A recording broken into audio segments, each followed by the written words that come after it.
tell them check out the blog, bro. YouTube channel called MKO. It's pugilism, boxing algorithm. M stand for Marvin and Kevin's initials KO. Yeah. What's good, ladies and gents? Welcome to the MKO Pugilism Boxing channel. We're talking all things boxing. So remember to like, subscribe to the channel, tune in to what's going on with us, hit the notification bell, and of course that means you'll be the first to know when we drop new content, new videos onto the channel. So yeah, today I'm going to talk to you about Deontay the Bronze Bomber Wilder. There's a bit of news concerning him, and that news is basically that he's apparently in superhuman condition, according to this sparring partner of his. It's a 30-year-old heavyweight boxer. He's a prospect. He's Nigerian born, I understand it. I'll probably have to put his name in the description, can't remember it off the top. But in the Sun newspaper today, their online version, saw this story that apparently, according to this guy, Deontay Wilder is in superhuman condition, and you know, he's really looking forward to fighting Fury in December. As far as he's concerned, you know, he's ready to go, ready to fight Fury again. He's determined. He's in the best possible shape of his life. He's this, he's that, and yeah, basically, according to this guy, you know, Wilder is in amazing physical condition, and he just can't wait to go, and he can't wait to fight. And I think Shelley Finkel was saying, you know, oh, Bob Arum can think whatever he wants about the rematch clause and all this stuff, but, you know, we're still going to go in December and blah, blah, blah. And the thing with this case with Deontay Wilder is that there are so many conflicting accounts about him. There's accounts where people say, oh, you know, he's not going to actually be able to fight till February, till next year, because his arm is injured or his shoulder's injured or something like that. And we know that Wilder has had injuries in the past, such as when he fought Chris Arreola. He injured his arm there, I think the right hand or something like that, injured arm. So he's been injury prone before. So there's those stories from people saying, you know, he's not going to be till next year, he's injured, he's not ready, blah, blah, blah. And then you get the conflicting stories like today from the sparring partner where, oh, he's ready, he's going to fight right now, you know, he's ready, he's going to be ready for December, blah, blah, blah, you know, he's superhuman, he's a Superman, he's going to do this and he's going to do that. And, you know, talking really confidently about Wilder. There's a bit of footage in the article, and I think I wouldn't really trust that footage because it looks like it could be something old, because I'm not 100% sure, but I think it was Mark Breland that was actually in the footage, sort of supervising Wilder on the bag and giving him little hints. And we know Mark Breland has been fired from the team now. They've got rid of him, and they've brought in Malik Scott as another trainer, which I don't know. I don't think that'll be all that helpful to him, but you know, we'll see. Time will tell. But anyway, yeah, I think for me personally, I struggle to believe these what this sparring partner is saying, because I think, number one, he's his sparring partner. You know, he's a guy that works with Deontay Wilder and is being helped by Deontay Wilder and stuff. So, you know, these type of guys, you got to expect them to have a certain bias towards Deontay Wilder. You got to expect them to paint Deontay Wilder in the best possible light and say, you know, the best possible things you could say about him, and use kindness and speak positive about him, hype him up and all of this. And yeah, that's the type of behavior of a guy who's on his team. And you know, you're not going to necessarily be 100% objective when talking about him when you're actually part of his team and part of his setup. And I believe that, you know, the fact that we haven't heard anything from Deontay Wilder himself since losing to Fury, that silence of his where You know, he's had so many opportunities to speak on it. He's a loud guy on social media. He's a braggadocious guy. He's a guy that shows off. He shows out. You know, he shows his cars. He shows the guns and all different sorts of things. You know, he's a guy that has fun.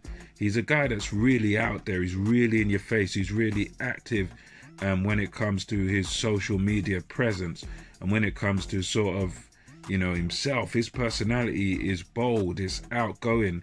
You know, he's not a quiet guy.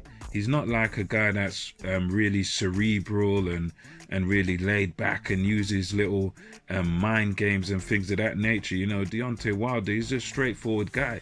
You know, he just says what he thinks and he says what he feels. He just speaks his mind. He's not one of them guys that is gonna like play games with you and set you up and play mind games and all that business. That is not how he is. That's just not the person that we see.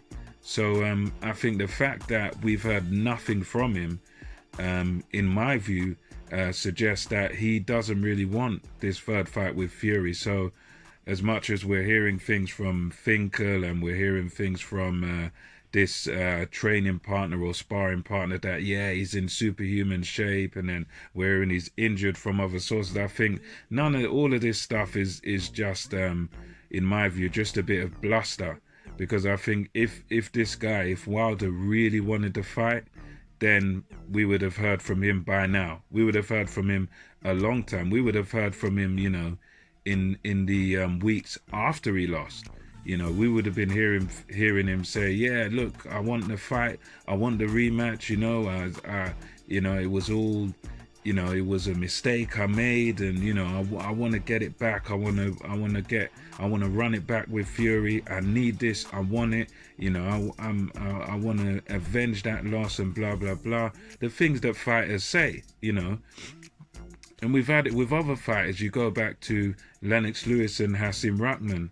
You know, they ran it back, and Lewis righted the wrong. You know, all sorts of heavyweights do this in history. Ali and Frazier, back and forth, you know, 3 times. And, you know, even Dillian White wanted to jump back in there with Povetkin after getting knocked clean out. You know, this is sort of the norm amongst heavyweights. When they want it, when a fighter wants it, they're going to make their voice be heard. And a guy like Wilder, who's a loud, brash personality, you know, to me, he would be making some noise now. He would be, you know, saying, look, I want this fight. I want it. I want to run it back with Fury. I need this, you know. But what have we heard from him? We've heard absolutely nothing from him. We haven't heard a peep from Wilder. And, you know, I'll have to kind of agree with what Hatman was saying in his blog, where he was saying that, look, you know, Wilder was so delusional about his abilities, and he really believed he was a killer. He really believed that he would have knocked out Mike Tyson in his prime, and he really believed he was the hardest puncher in history. And he had such a belief about himself, very similar, as I've thought and others have said, to guys like Prince Nazim Hamid, where they so believed into themselves and their own hype, and that, you know, they're never going to lose, and that everyone they hit is going to be KO'd and all this. They're not very level-headed. They're very gassed about their abilities. And, you know, that's how Wilder was. I believe he was very gassed about his abilities and very sort of delusional about his abilities. He didn't really think he had any vulnerabilities. He just felt he was a Superman, and everybody that he hits is going to get knocked spark out. And because that happened for him so many times, and, you know, he wasn't aware of any weaknesses that he had, he was making mistakes, and those mistakes were not being corrected. You know, all it took was a skillful boxer, a very good boxer like Tyson Fury, to expose his flaws, expose his weaknesses, and now, in a sense, his bubble has burst. That era of invincibility that he thought he had, it's all burst now. It's all gone to pieces now. And I think that mentally, Deontay Wilder right now is very fragile. So for me, as much as they're saying, oh, he's superhuman, blah, blah, blah, I believe, you know, he doesn't really want the third fight, because I think that bubble's been burst now. That invincibility that he thought he had, he doesn't really have it, and he's come to realize that. And, you know, his silence speaks volumes. His silence really does speak volumes. To me, his silence says, well, I don't really want it. They can, because if you notice all these things that are being said about him in a positive light, yeah, he wants it, he wants to do this, he wants to do that, and there was cheating and blah, blah, blah, and all of this talk about how ready he is all coming from other people. All the hype about Wilder, all the talk about the third fight and the fact that, he can win it and blah, blah, blah. All of that talk is coming from other people. It's coming from, his supporters, his fans, different YouTube channels and analysts and stuff. It's all coming from people like that and coming from his own, camp and old sparring partners or whatever. But none of the talk of how good he is and what he's going to do is actually coming from him. We're not hearing anything from him. And to me, that tells me that he doesn't want to fight, because other people are talking about him. Other people are saying he's going to do this, he's going to do that. But he himself has said absolutely nothing, absolutely nothing. I think the last we heard from him was that he said, oh, it's karma that Dillian Whyte got KO'd by Povetkin, and that's it. But as far as his own career, he said absolutely nothing. So, we'll have to wait and see what happens with this rematch. To me, in my view, it's not going to happen, the third fight. Definitely not going to happen. But, we'll see. I can be corrected on that. I can be wrong on that. But in my view, based on the silence of Wilder, and the talk of Fury fighting over here in the UK, I don't think we're going to see the third fight. And I don't think we need to see it anyway. So anyway, that's just my thoughts on that one. Just comment below, let me know what you think, and yeah, until next time, that's MKO Pugilism, over and out. Catch you on the next one.